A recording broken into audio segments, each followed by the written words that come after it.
Annamalai sir மீண்டும் கோவில் போட்டிடுவாரா? அண்ணே, நம்ம கட்சியை பொறுத்த வரைக்கும் இந்த கட்சியினுடைய ஒரு நல்ல விஷயம் என்னன்னா, எல்லாத்துக்குமே இந்த கட்சி ஒரு பணி கொடுக்கும்.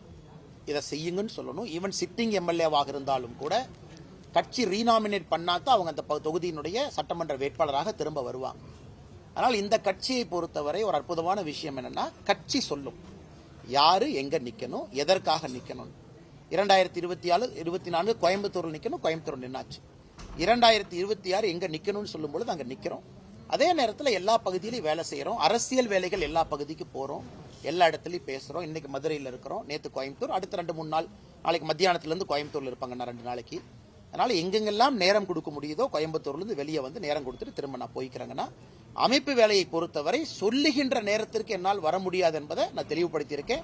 கட்சிக்கும் ரொம்ப நாளைக்கு முன்னாடி சொல்லிட்டேன், அகில இந்திய தலைவர்களுக்கும் ரொம்ப நாள் முன்னாடி நான் சொல்லிட்டேன். அதற்குத்தான் நான் நிதின் நபீன் அவர்களுடைய பதவியேற்பு விழாவையும் கூட உங்களுக்கு ஒரு உதாரணமா நான் கொடுத்தேன். இந்த குழப்பம் யாருக்கு இருக்கக்கூடாதுங்கிறதுக்காக ஒரு உதாரணமா கொடுத்தேன். அண்ணாமலை சார் மீண்டும் கோவில் போட்டிடுவாரா? அண்ணே, நம்ம கட்சியை பொறுத்த வரைக்கும் இந்த கட்சியினுடைய ஒரு நல்ல விஷயம் என்னன்னா,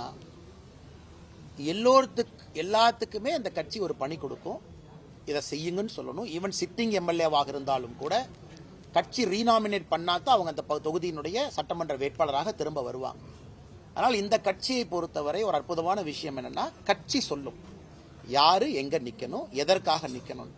2024 கோயம்புத்தூர்ல நிக்கணும், கோயம்புத்தூர் நின்னாச்சு. 2026 எங்க நிக்கணும்னு சொல்லும் பொழுது அங்க நிக்கிறோம். அதே நேரத்தில் எல்லா பகுதியிலையும் வேலை செய்யறோம். அரசியல் வேலைகள் எல்லா பகுதிக்கு போறோம், எல்லா இடத்துலயும் பேசுறோம். இன்னைக்கு மதுரையில் இருக்கிறோம், நேற்று கோயம்புத்தூர், அடுத்த 2-3 நாள் நாளைக்கு மத்தியானத்துல இருந்து கோயம்புத்தூர்ல இருப்பாங்க 2 நாளைக்கு. அதனால எங்கெங்கெல்லாம் நேரம் கொடுக்க முடியுதோ கோயம்புத்தூர்ல இருந்து வெளியே வந்து நேரம் கொடுத்துட்டு திரும்ப நான் போய்க்கிறேங்கன்னா, அமைப்பு வேலையை பொறுத்தவரை சொல்லுகின்ற நேரத்திற்கு என்னால் வர முடியாது என்பதை நான் தெளிவுபடுத்தியிருக்கேன். கட்சிக்கும் ரொம்ப நாளைக்கு முன்னாடி சொல்லிட்டேன், அகில இந்திய தலைவர்களுக்கும் ரொம்ப நாள் முன்னாடி நான் சொல்லிட்டேன். அதற்குத்தான் நான் நிதின் நபீன் அவர்களுடைய பதவியேற்பு விழாவையும் கூட உங்களுக்கு ஒரு உதாரணமா நான் கொடுத்தேன். இந்த குழப்பம் யாருக்கு இருக்கக்கூடாதுங்கிறதுக்காக ஒரு உதாரணமா கொடுத்தேன். மணப்பெண்ணின் பிரத்யேகமான திருமணம்